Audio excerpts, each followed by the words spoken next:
Violet.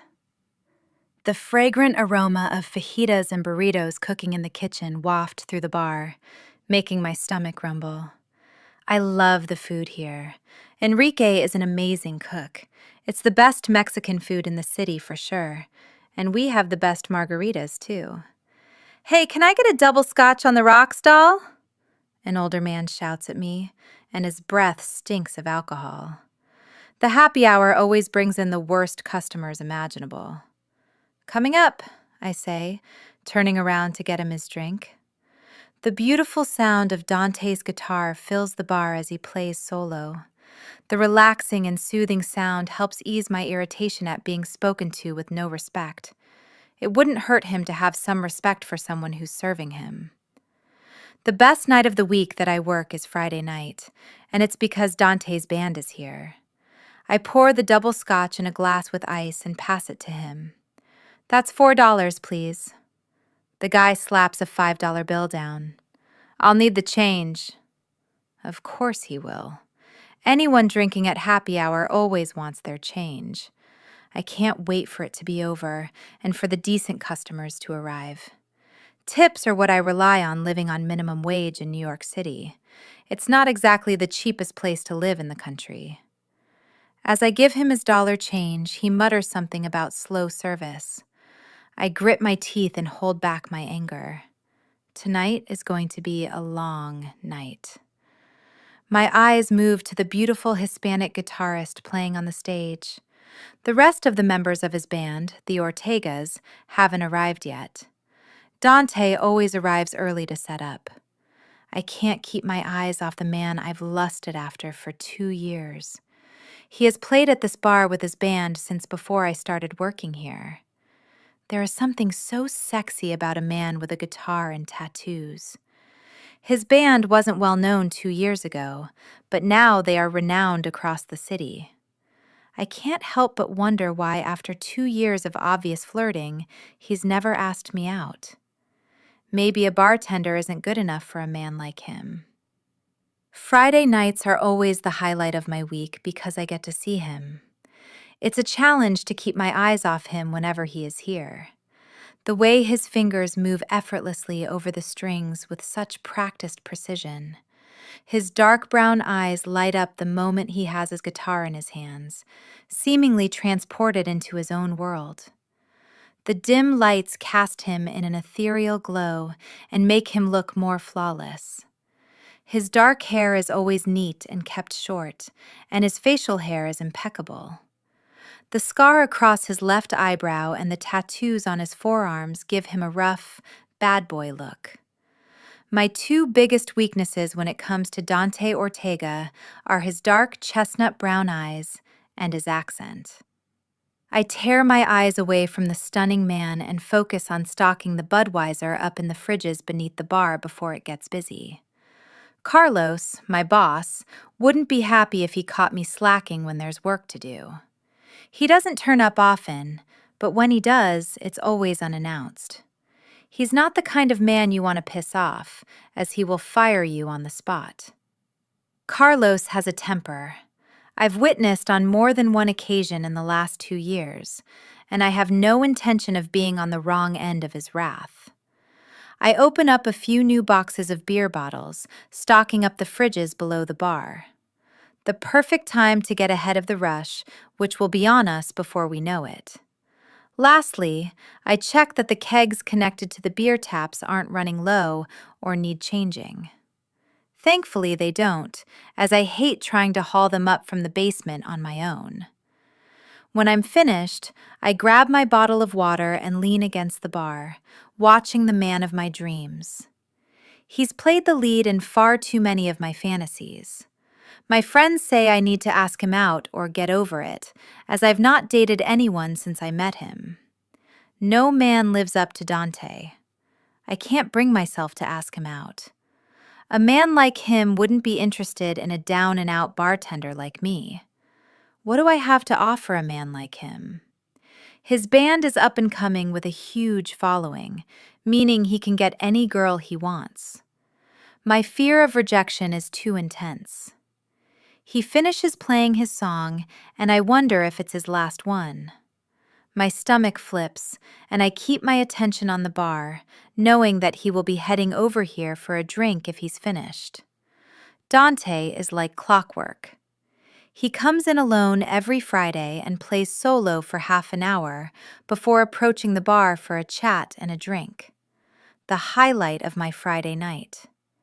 I glance up at the stage, and our eyes meet as he starts to play another song. My body sets on fire from his gaze. It feels like all the oxygen is sucked out of the air. Every week we dance the same dance together. The heat between us only seems to increase the longer we flirt, but he's never made a move. It's disappointing. I can only hope that he'll break the ice one day. However, 2 years of waiting for him to stop flirting and start acting is ebbing away at my hope. Maybe my friends are right, and I need to move on and get over this crush. I know without a doubt that I do not imagine the chemistry between us. But perhaps it is how he is with women. Musicians are renowned for being players. Someone nudges me in the side, startling me. Stop daydreaming about the man you're never going to make a move on and get back to work, Alice says. I smile at my friend, roommate, and colleague. Hey, I didn't see you come in. Don't worry, I've done all the prep for tonight. She raises a brow. If only you could see how obvious you are when you are drooling over Dante. It's embarrassing. Don't be a dick. I'm not the only one, I say, glancing at the loyal female fans already gathered in front of him. She laughs. I'm only messing with you. I wish you'd ask him out, though. I shake my head. No chance. He wouldn't be interested. She grabs a used glass off the counter and shoves it under the bar in the cage for washing. The way that man looks at you, there's zero chance of him rejecting you. My cheeks heat, and I clear my throat. How did your date go with Jared last night? She rolls her eyes. It was Jake, not Jared, and it went better than I expected. She shrugs. I'm seeing him again tomorrow night. You must like him then to agree on a second date. In the 2 years since I've known Alice, she has been on countless first dates, but never a second. He is so attractive, but also down to earth.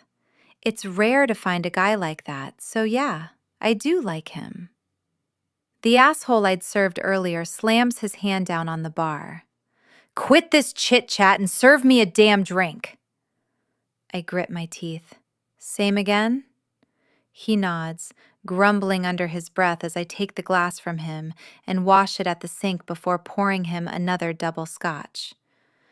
I check my watch, noticing it's 10 minutes after happy hour, but that this guy wouldn't pay full whack for the drink. $4. In quarters, and the $1 bill I'd given him in change earlier, he counts the $4 out onto the bar. That's 4, he says. I count it and put it in the cash register, charging him for a single scotch since the cashier prices have changed. Carlos would be pissed if he knew I undercharged the guy after happy hour finished. It's not worth the grief with customers like this guy. Alice lowers her voice. Happy hour is over. Don't let Carlos catch you doing that. I shake my head. I know, but the guy wouldn't pay full price, and it's not worth the argument over 10 minutes. She nods. True, just don't get caught. She doesn't need to tell me that. Elena, one of the other bartenders who no longer works here, got caught serving her friends for half price. Carlos withheld her entire week's pay, dismissing her on the spot. He's relentless and unforgiving. The kind of guy you don't want to find yourself on the wrong side of. But this is an entirely different scenario. Carlos wouldn't admit it to me, but I'm his favorite bartender. He can rely on me without fail to turn up, unlike a lot of my colleagues. It pays the bills, and that's all that matters. Jenny approaches me. Hey, Violet, Did you switch the keg of Budweiser? I shake my head. No, it didn't need changing. She shakes her head. It won't last the night. Best to switch it now, so we don't have to do it when we are busy. I sigh heavily, knowing we have this same argument every time we're on together. Carlos would kill us if he knew we pulled a quarter-full keg off the bar. You can't do that, I've told you. Jenny narrows her eyes. We can't afford to mess about with switching the kegs when it's busy. It will piss off the customers. Carlos would agree. She shakes her head. We can put the barrel back on for tomorrow's happy hour. Do what you want, Jenny. I know that arguing with her never gets me anywhere. It's best to let her do it and blame her if Carlos gets angry. She huffs as if she expected me to go down and change the kegs before walking away. I do most of the preparation work every night I'm in.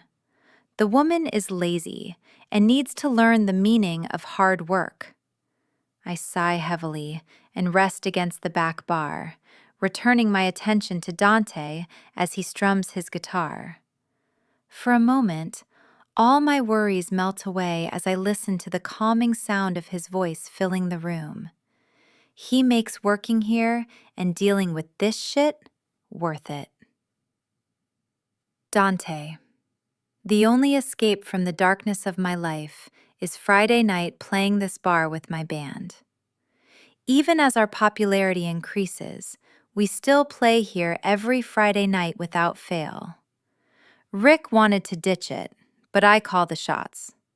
There's one reason I didn't want to stop playing here, and that reason has her eyes on me like she always does. I take a break from playing solo, propping my guitar up against the wall of the bar. The stunning bartender Violet, who I can't cross the line with, Carlos, the bar owner and one of my distributors for the cartel, wouldn't be best pleased if I fucked his employee. He wouldn't dare question me, but I know not to cross that line. Not to mention, she may lust after me, but she doesn't want to be pulled into my world. Music is my escape. The other side of my life is dark and twisted, a life that isn't built for a woman like Violet. As the leader of the cartel, I live by a set of rules that I never break. Never bring anyone not already in the game into it. Sleeping with someone like her is violating that rule. I can't deny that I've been tempted, on more than one occasion, to take her home with me. But if there's one thing I'm good at, it's sticking to the rules. You don't run the cartel operations in New York for as long as I have without being disciplined. Violet looks up at me, and our eyes connect.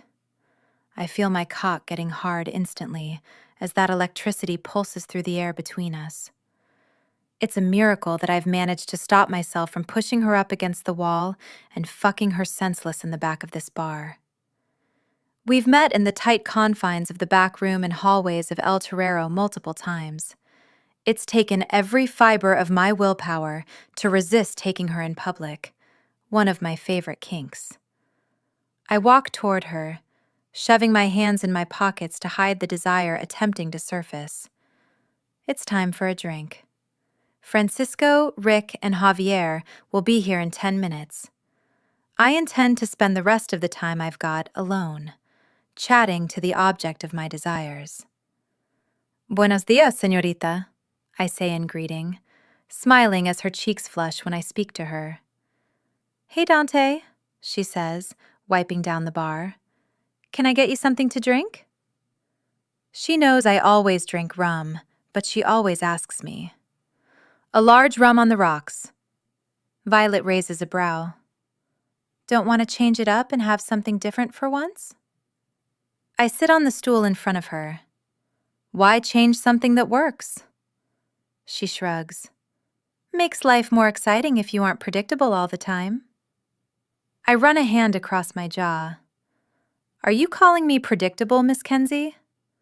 I've been called many things in my life, but predictable isn't one of them. She shrugs. I don't know a lot about you, but when it comes to Friday night, you seem to stick to a routine. I smile. You pay a lot of attention to my routine, do you, señorita? Her cheeks flush a deep red, and she looks away from me, shaking her head. I just mean you get here at the same time and always order the same drink. She meets my gaze. You play the same solo songs on your guitar, too. I swallow hard, knowing that she pays as much attention to me as I pay to her. I'll bear that in mind for future reference. Maybe I'll play something different for you next week. I wink at her, and she looks away, shaking her head. Don't listen to me. She sets a large rum in front of me with ice. If there's something that works for you, then you should stick with it. Little does my princess know that my entire life is unpredictable. The only stability is my Friday nights at this bar, where I enjoy the predictability of the evening. I may shake things up a little bit on your recommendation, Bonita. I flash her a smile, and the blush on her cheeks spreads down her neck. I love seeing the way I'm under her skin so deeply, although it makes keeping away from her more difficult. She's pure temptation, and I'm a sinner, not a saint. Keeping my distance from her is growing more difficult. Are you looking forward to tonight's gig? She asks, trying to change the subject. I lean back in the bar stool, bringing the rum to my lips and sipping on it. Very much. I love playing our gig here. Part of me wants to tell her I love playing for her, as she's the main motivation for keeping our spot at this bar. I know that is too dangerous to admit. It's only a matter of time until she makes a move if I keep up my flirting. I'm surprised she hasn't already. I know we should never get involved, but I hold on to hope she might make the move. The thought of her lips on mine drives me wild, but it will have to remain a fantasy. Why do you always arrive before the rest of the band? Violet asks, tilting her head to the side. I shrug. I like to warm up my hands and vocal cords. The rest of the band aren't as dedicated as me. The only thing I'm dedicated to on a Friday night is spending the spare moments I have talking to Violet. I notice you rarely have a Friday night off. Doesn't a girl like you have a lot of plans on Friday nights? She shakes her head, cheeks growing red. No, I've got to work and pay the bills. She grabs a cloth and starts to wipe down the bar for the second time since I sat down. I can't help but smile, as I'm not stupid. This bar is open 7 nights a week, and she could take off a Friday and work a Sunday night instead. In the 2 years since she started working here, she's taken 2 Friday nights off. Don't lie. I know it's because you love listening to us. My comment only turns her cheeks a deeper red.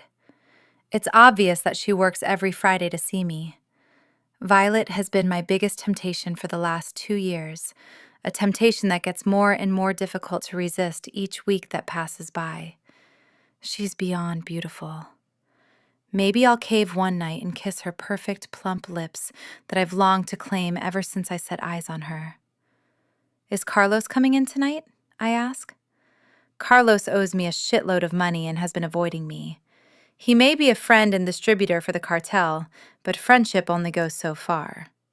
She shrugs. The boss never tells me when he's coming in. I think he likes to keep us on our toes. I laugh. Probably. The guy can be an asshole. Her eyes widen, but she doesn't argue. I get the feeling Carlos isn't liked among his staff. He's not liked among his friends, let alone people that have to work for him. ¿Cómo te va, amigo? Ricardo says behind me, clapping me on the shoulder. I glance at my friend, wishing that my time alone with Violet wasn't over. It felt way too quick tonight, but as always, our short moments alone always end too quickly. Soy bueno y tú? He nods in response. I'm good. Am I the first one here? I knock back the rest of my rum. Yes, Javier and Francisco haven't arrived yet. Rick sighs. They're always late, those assholes. He glances at Violet. Can you get me a beer, señorita? I hate the way he talks to Violet as if she's below him, like a piece of meat. He treats all women like that, but I don't care when it's any other woman. Coming right up, Rick, she says, grabbing him a beer. I find myself watching her every move, every little quirk of hers as she nervously flicks her golden blonde hair over her shoulder. The way she always nervously tugs at the edge of her shirt when she is speaking to me. Everything about her is attractive.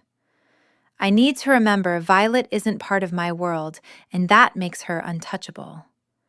The danger of anyone learning the truth about me means that even Violet isn't worth the risk. Javier is next to enter the bar, and he comes straight for me.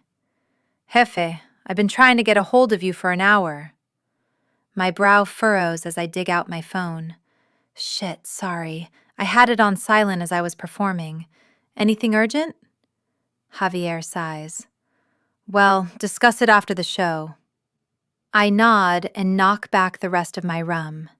It's almost time to go on. Where is Francisco? No idea. Hey, Violet, can I get a beer? She smiles at him with the most beautiful smile. Of course. I can't take my eyes off her as she goes to fetch him his drink. Ella está buena, I mutter, loud enough for Javier to hear. He claps me on the back.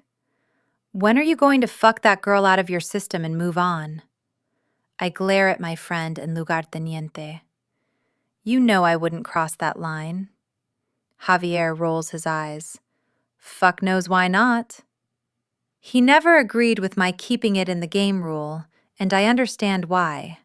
That leaves me with only whores to fuck, but that's better than getting involved with someone real. Hola, amigos, Francisco says, coming in late. I spin around on my bar stool. What time do you call this?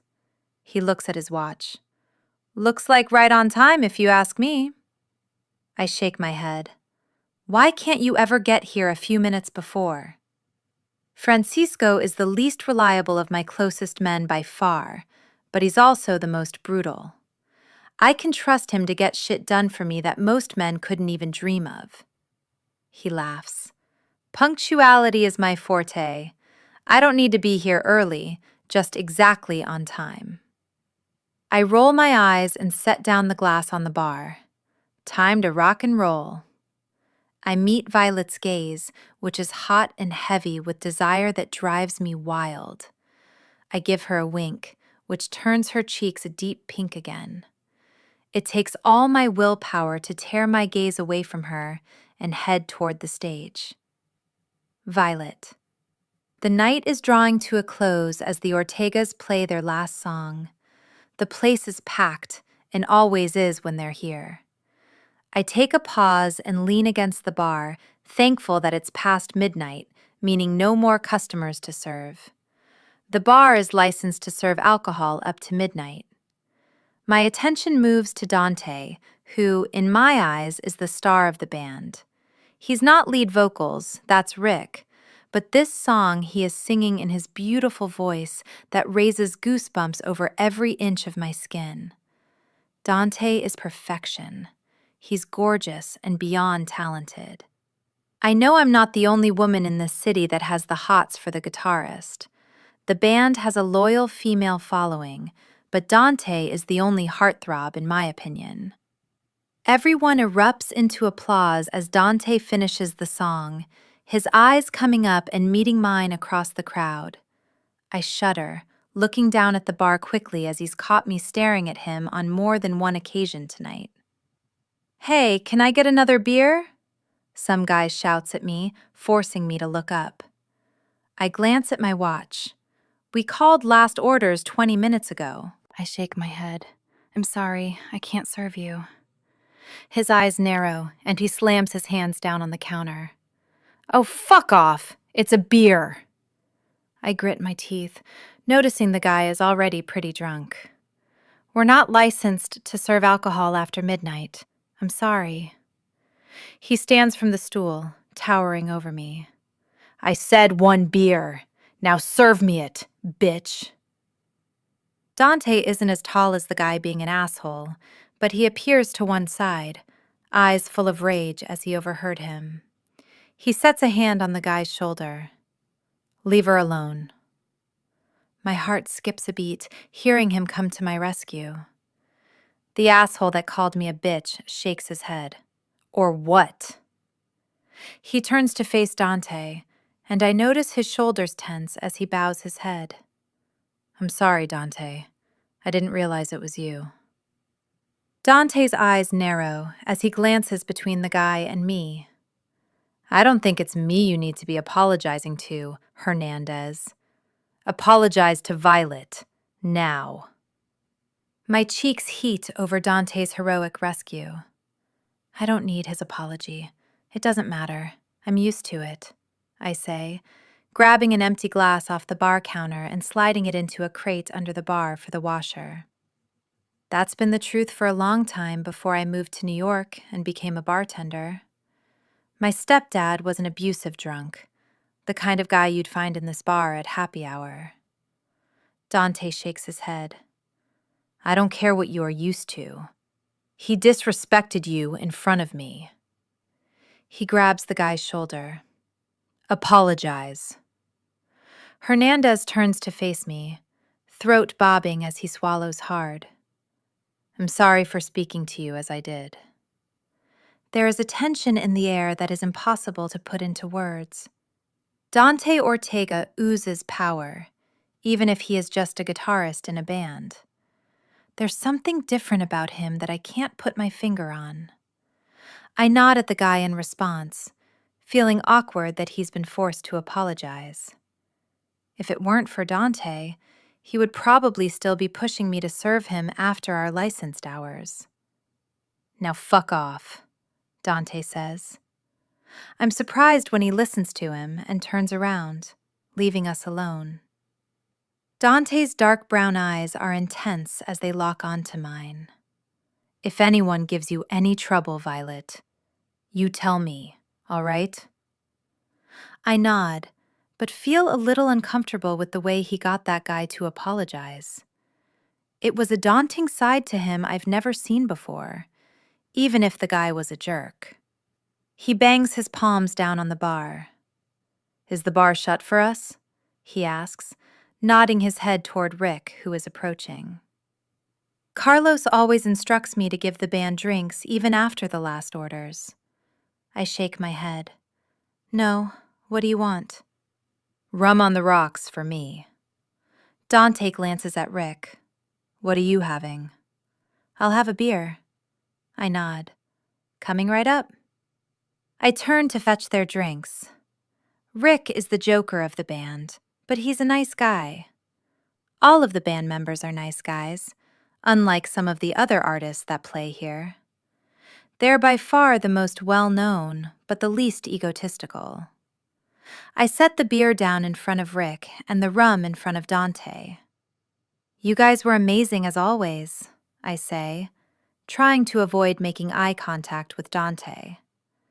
"I think Enrique left some food in the kitchen for you." I can feel his attention burning a hole in me as I wipe down the bar, as a way to distract myself from him. It's ridiculous how hot his presence makes me. "Can't beat Enrique's enchiladas," Rick says, leaning over the bar a bit. On another note, which one of us was the best tonight, though, Violet? I shake my head, meeting Rick's gaze. "You were all equally amazing." Dante smirks. "You can't back out of answering. Who is your favorite?" My cheeks heat. I've got no favorites. I love the band, not the individuals. Dante raises a brow as if he knows how much I love him. I wish I hadn't said the word love, as it feels awkward as hell. He watches me with such intensity, an intensity that makes my stomach flutter. "Are you sure I'm not your favorite, Vi?" Dante says, calling me by a nickname only he uses. I shake my head. "Nope," I say, turning away and busying myself with cleaning the bar. My cheeks are burning with embarrassment, which means they will be bright red. There's a tension in the air you could cut with a knife. I turn back around once the embarrassment wears off, knocking into Jenny. "Watch where you are going," she says. Dante growls softly. "You were the one not watching where you were going," he says. Her eyes widen, and she swallows hard before walking on. I shake my head. Thanks for the assist, but Jenny is always a jerk. Dante nods. I hate people like that. "Are you sure you don't know when Carlos will be in next?" Dante asks. My brow furrows as he's been pushing about when Carlos will be in all night. No, he doesn't tell me. I turn around and face him. "Have you tried ringing him?" He gives me an odd look, tilting his head slightly. "I'm not sure I've got his most recent number. Have you got it?" I shrug. "It might be in the office. I'll take a look." Dante holds a hand up. "Don't worry, I'll take a look on my way to the kitchen." He glances at Rick. "We best pack up." I shake my head. "Carlos doesn't allow people other than staff into the office." Dante smirks. "Do you think that applies to me as his friend?" I have no idea. I shrug. "I'll go in and check for his number in the office." I catch Alice's attention. "Are you all right cleaning up for a moment while I head into the office?" She nods. "Of course, you did all the prep tonight. I can handle the tidying up." Her eyes move to Dante, and when he's not looking, she winks. My cheeks heat as he can't go in the office, but I kind of wish he would. Time alone with him always gets my fantasies running wild. "I'll be back in a moment," I say to Dante. He shakes his head and pulls up the hatch in the bar, walking the other side. "I'm coming with you, señorita. I've got some enchiladas to pick up." I lead the way into the back of the club. Carlos wouldn't be happy that I let him back here, friend or not. Normally, I'm supposed to bring the food out to the band. Dante follows me closely as we walk into the back of the bar, making the hair on the back of my neck stand on end. We pass the kitchen, which still smells amazing. Enrique leaves the bartender something tasty for dinner. He's so thoughtful, even though Carlos wouldn't approve. I stop at the office door and open it, glancing back at Dante, who is closer than I anticipated. His dark eyes are fixed on me with an intensity that makes my stomach twist. I clear my throat and step inside, walking for the desk as that's where Carlos keeps important numbers.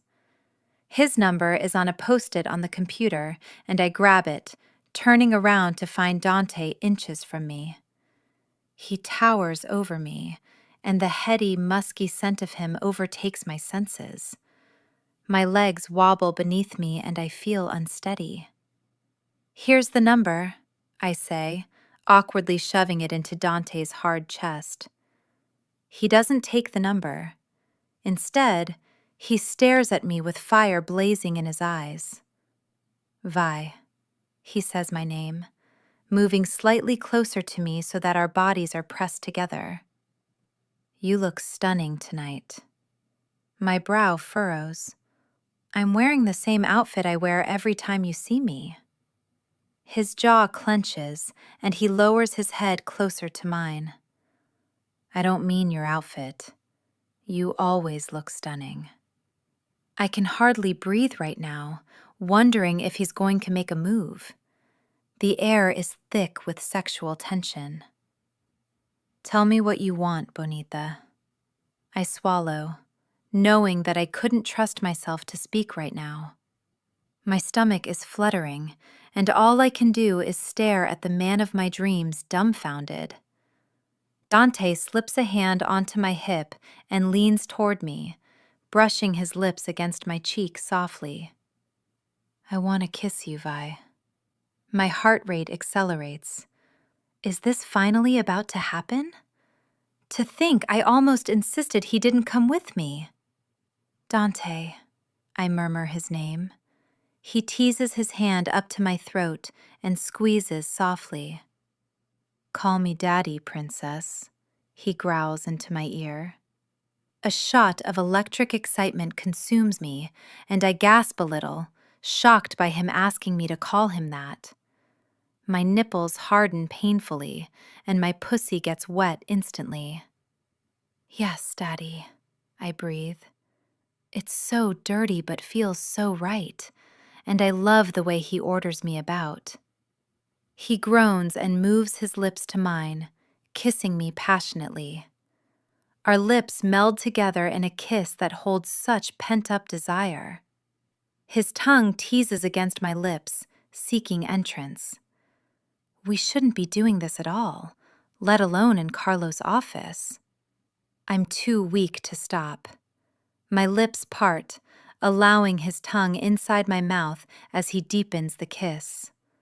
My panties are soaking wet as I feel his hot, hard body against mine.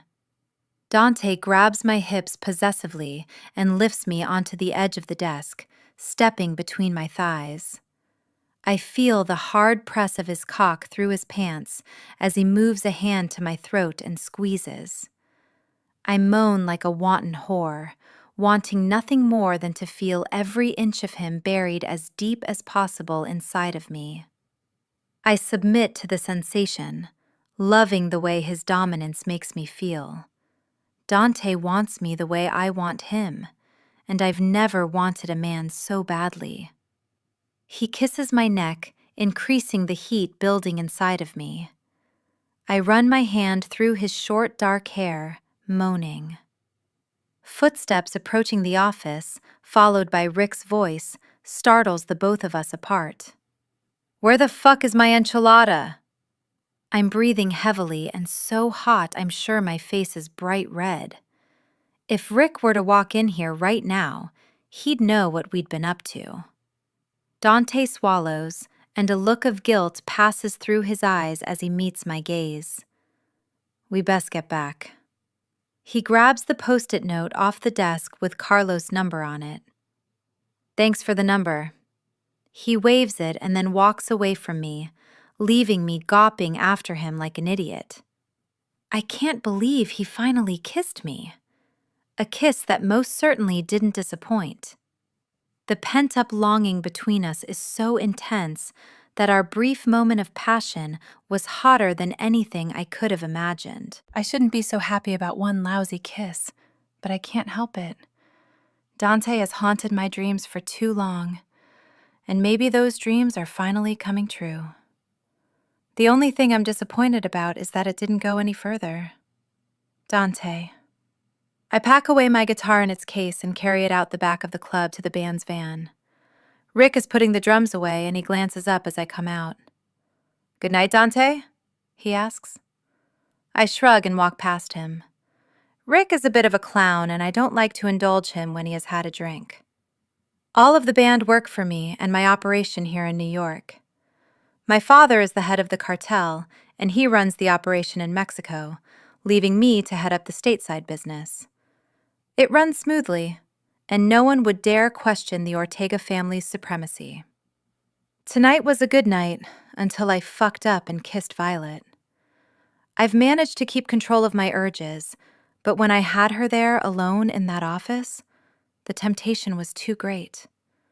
It was a mistake that I can't let happen again.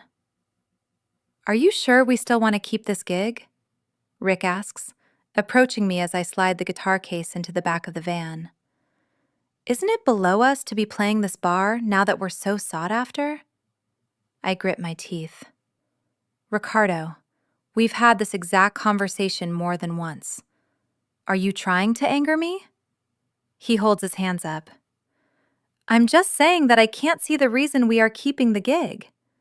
He tilts his head slightly. "Other than the hot piece of ass you still haven't asked out working behind the bar." I snap, grabbing the collar of his shirt. "Think carefully, Rick, if you are talking about Violet," I growl. He pales but holds my gaze. "Tell me I'm wrong then." He's not wrong, but I'm too proud to admit that the reason I keep this gig is because of her. Not only would it be dangerous for her, but it would also appear weak, something I never allow. Don't argue with me about it. You know Carlos is a friend and I like playing here. I search his eyes. Got it? Rick nods. Yeah, understood. Now fucking let me go. I let go of his collar and pace away from him. Rick and Javier are the only guys I'd allow to question me like that. We all grew up together. My father and Rick's father were friends before the enemy killed him in a drive-by, and we have a mutual respect that my position in the cartel can't break. I had a call from the Mercury Lounge. It could be great for the band, and they want us to play next Friday. I grit my teeth. Rick isn't going to let this go easily. But the decision to merge our love for music and laundering money was simply that. We can launder money as band earnings amongst the many other businesses we run through the city. We draw enough attention as it is. Remember why we set the band up in the first place? And drop it. We are not changing gigs. Rick sighs heavily, and I know this is far from over. As we quarrel about the gig at the Mercury Lounge, I don't notice Miguel, a low-level drug dealer, who thinks he's more important than he is, approaching. Dante and Ricardo, how are you, my friends? He asks. I turn to face him, clenching my fists by my side to stop myself from reaching for the gun. Miguel has some balls to come and approach me at all, let alone call me a friend. What the fuck do you want, Miguel? Miguel's brow furrows as if he was expecting a big welcome. More territory. I'm by far the best dealer you have on your books, and I deserve recognition for my achievements. I glance at Rick, who is smirking. He knows what happened to the last drug dealer who thought he deserved more from me. He was dead before he could blink. Is that so? I ask. Miguel nods. Yeah. If you check the sales records, I'm outperforming any of the other salesmen. I scoff at that. Salesmen? I glance at Rick. Can you believe this guy? He shakes his head slowly. No, I think he needs to be taught what his place is in this organization. Miguel's eyes widen and he pales, realizing only now the big mistake he made approaching me with this bullshit. I nod in response. Yes, he needs to be taught. I draw the gun from my holster and cock the gun, pointing it at his head. Miguel takes a step backward, holding his hands up. I didn't want any trouble. I feel the darkness infecting my blood.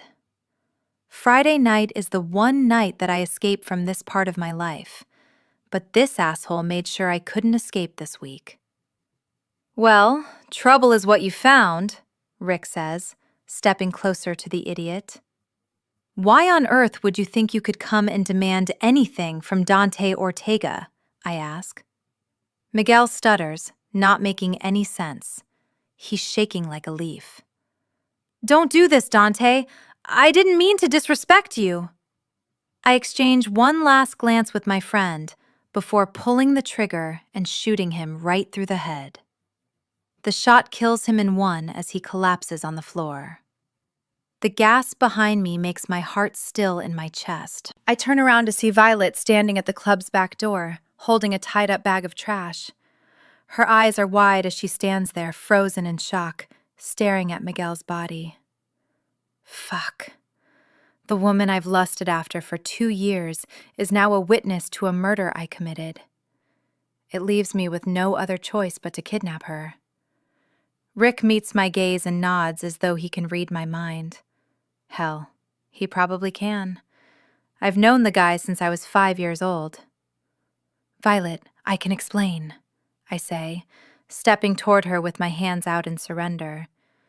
She shakes her head, slowly backing away from me. Don't come any closer, she says, her voice shaky. I'm dealing with a deer ready to bolt at any moment.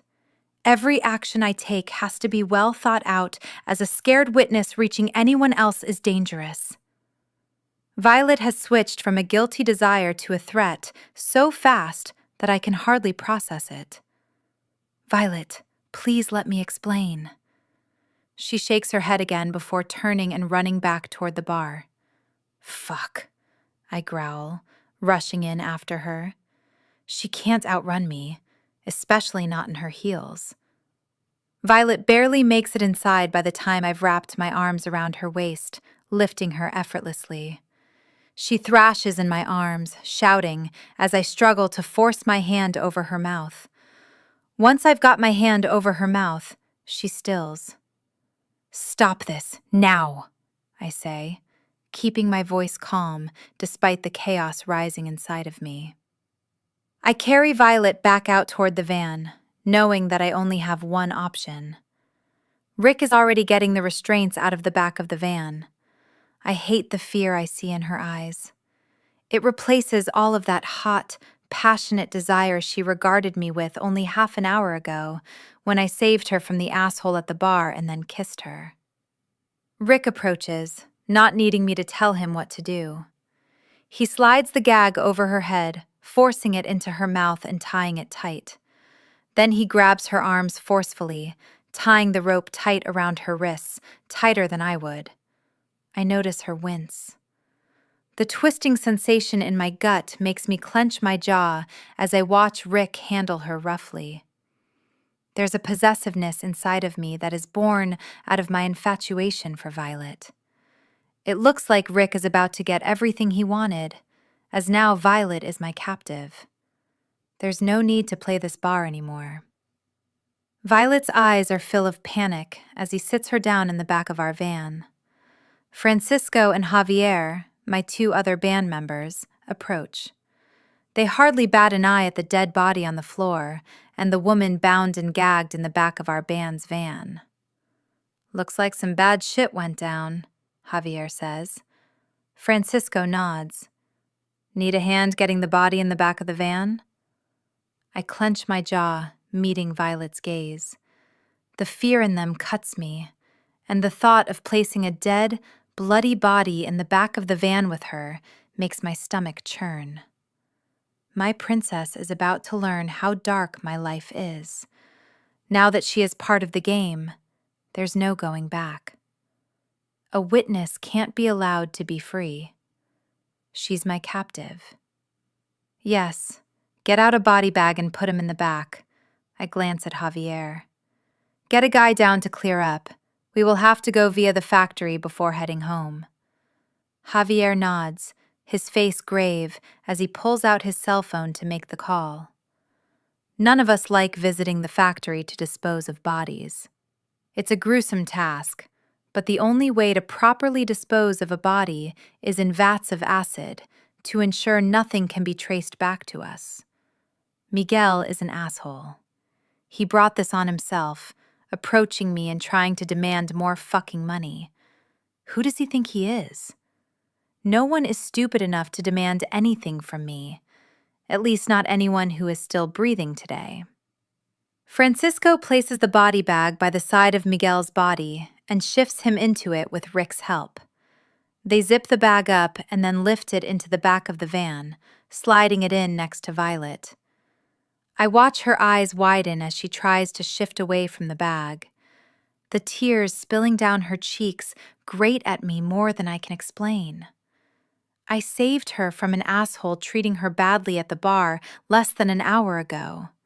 And now I have no choice but to kidnap her and treat her far worse. She's escaped the asshole only to fall into the hands of a monster. I grab the sliding door of the van and slam it shut without another glance at her. It's time to get over my infatuation with the bartender, as there's no chance for a romance now she knows the beast living inside of me. Ironically, this is my best chance of getting what I want from her, even if she won't be all that willing after learning who I am. Some women love the life of danger, but Violet doesn't strike me as that type of woman. She's sensible and innocent, everything that I'm not. Now I'll have to twist her into something dark, or kill her. The latter isn't an option. She has been mine since the moment I set eyes on her, and now she's part of my world. There's no escaping the fact. Violet is in the game, and she's never getting out. Violet. This situation can't be happening to me. My world is spinning as I sit in the back of the moving van right next to a body bag, housing a man that I saw Dante shoot dead in cold blood. The numbness spreading through my body is unlike anything I've ever felt. He shot the guy without a moment's hesitation, as if it's the kind of thing that he does every day. The cold, hard look he gave me as I was forced into the van was the opposite of the fiery, hot desire normally burning in the depths of his dark brown eyes. I'm numb with shock. What the hell have I stumbled on? Dante has kidnapped me. I jolt against the side of the van and the body bag slides against me. It makes my skin crawl. For 4 years, I've been free from the darkness of a life dictated by a bad man. 4 years I've been free from anything dark or depraved, and it feels like I'm being dragged back underwater by these assholes. The captivity makes my skin crawl and brings back a flood of unwanted memories I tried to bury a long time ago. How can they get away with murdering a guy in the street? The van slows down and turns again. I hear a rough material crunching beneath the tires as the van jerks around another bend before slowing to a stop. I hold my breath as the van's engine cuts off, and the sound of a door opening makes me sick to my stomach. My heart races frantically as I wait, bound and gagged.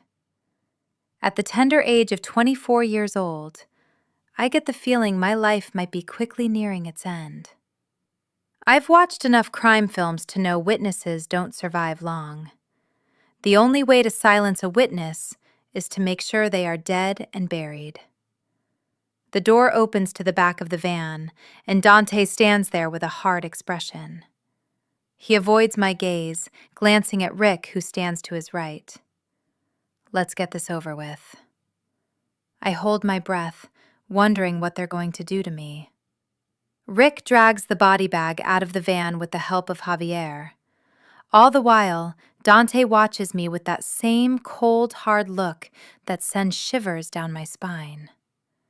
There's a darkness in him. Darkness I'm only now noticing. They carry the body away, and for a few moments, Dante stares at me. He doesn't say a word as he turns to follow the men with the body, leaving me waiting. They speak in fast Spanish, which I don't understand. They're getting rid of the body. I'm not sure how. I glance around the back of the van, noticing more body bags stacked at the back. I squirm a little, managing to move toward the open van door to try and see where we are. My heart skips a beat as I see Dante with his back turned to me, standing over a huge vat. Rick, Javier, and Francisco struggle to lift the body into the vat. I swallow hard, wondering if I'm having one fucked up and realistic nightmare. They're eradicating all evidence of the murder Dante committed out the back of the bar. Anyone could have witnessed it, and I'm shocked that the man I've had a crush on for 2 years is a killer. The way they've driven to this abandoned industrial unit and are disposing of the man so calmly suggests this isn't the first time they've killed someone. None of the band batted an eyelid at the dead man or the fact I was tied up in the back of the van. Fucking waste of space deserves everything he got, Rick says, placing a lid on the vat and doing it up. He had the fucking audacity to approach us as if we were his friends. Dante clears his throat. Always respectful of the dead, Rick? Javier shakes his head. You can't say a thing, Dante. You killed the guy and have a fucking witness to the murder. Francisco joins in. Yeah, what are you going to do with Violet?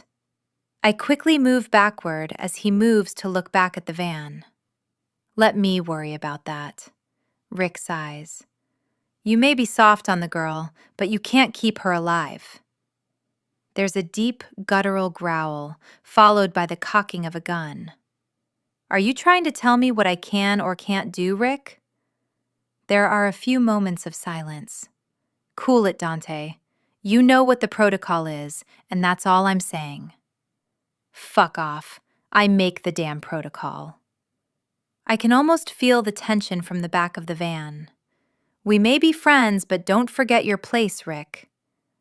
What kind of shit have I stumbled on? I hear footsteps approaching and wiggle back into the same position I was in before. My eyes remain fixed to the ground, and I try to stop myself from shaking in fear. Dante is a murderer, but I get the feeling that is just the tip of the iceberg. Look at me, girl, Rick says. I raise my head and meet the gaze of the lead singer. He wants me dead.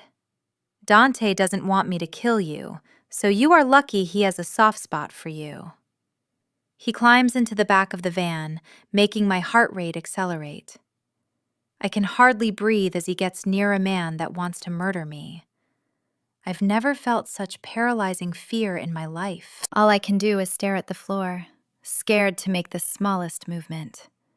Ricardo, get the fuck away from her, Dante growls. The anger in his voice is fear-inspiring. No sé a qué estás jugando, jefe. Rick speaks in Spanish, making it impossible for me to understand. Dante approaches with a look that could kill. I've never feared anyone the way I fear him.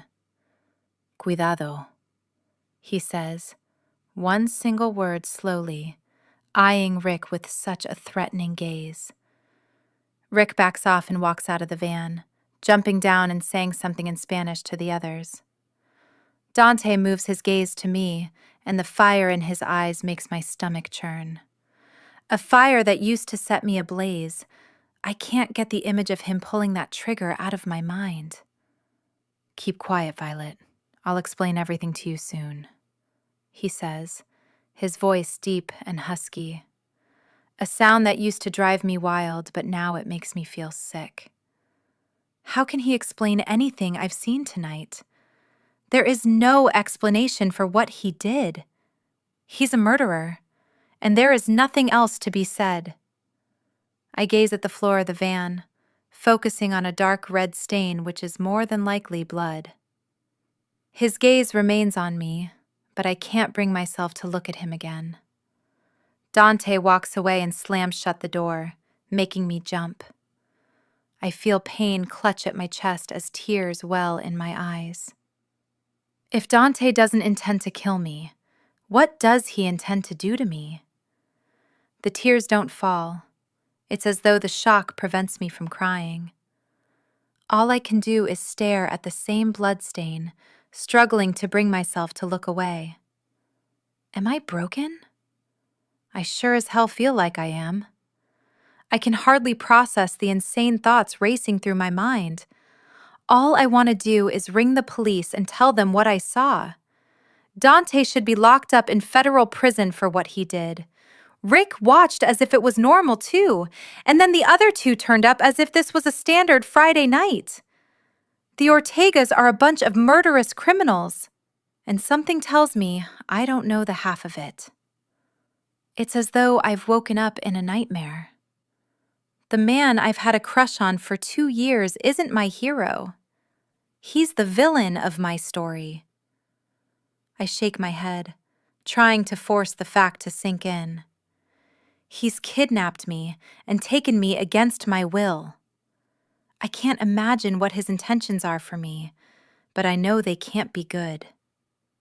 Unease twists at my gut as I realize just how much darkness I've fought so hard to contain might resurface in this situation.